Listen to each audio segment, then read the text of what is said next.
अलीगढ़ मुस्लिम university के अल्पसंख्यक दर्जे पर सर्वोच्च अदालत में सुनवाई हुई। इस केस की सुनवाई 7 सदस्यों की एक संवैधानिक पीठ ने की, जिसका नेतृत्व चीफ जस्टिस डीवाई चंद्रचूड़ ने किया। इस केस में 7 जजों की एक पीठ ने 8 दिनों तक सुनवाई करने के बाद 1 फरवरी को फैसला सुरक्षित रखा था, जिस पर अब फैसला आया है। बता दें कि सुप्रीम कोर्ट में सीजेआई समेत 4 जज एक सहमत थे और बाकी के 3 जजों की राय अलग थी। वहीं कोर्ट ने अपने फैसले में 1967 के फैसले को खारिज करते हुए अलीगढ़ मुस्लिम यूनिवर्सिटी को अल्पसंख्यक दर्जा देने से इनकार का आधार बनाया है। सीजेआई ने केस का फैसला सुनाया। बता दें कि चीफ जस्टिस चंद्रचूड़ समेत 4 जज एक सहमत थे और बाकी के 2 जज की राय अलग थी।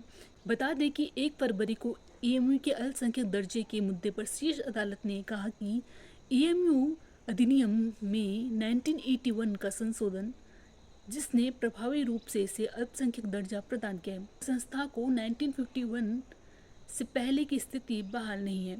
जबकि एएमयू अधिनियम 1920 अलीगढ़ में एक शिक्षण और आवासीय मुस्लिम विद्यालय को शामिल करने की बात करता है।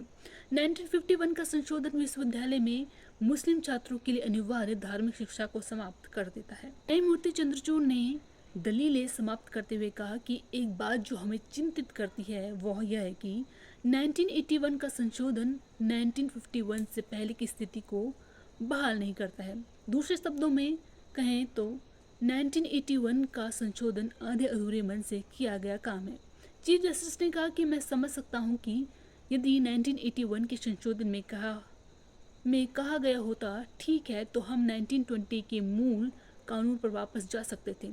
इस संस्थान को पूर्ण अल्पसंख्यक चरित्र प्रदान करते हैं। इससे पहले एनडीए सरकार ने एएमयू अधिनियम में 1981 में संशोधन को स्वीकार करने से इनकार कर दिया था और इस बात पर जोर दिया था कि एक अदालत को 1967 में एस अजीज बादशाह बनाम भारत संघ मामले में 5 न्यायाधीशों की संविधान पीठ के फैसले के अनुसार चलना चाहिए।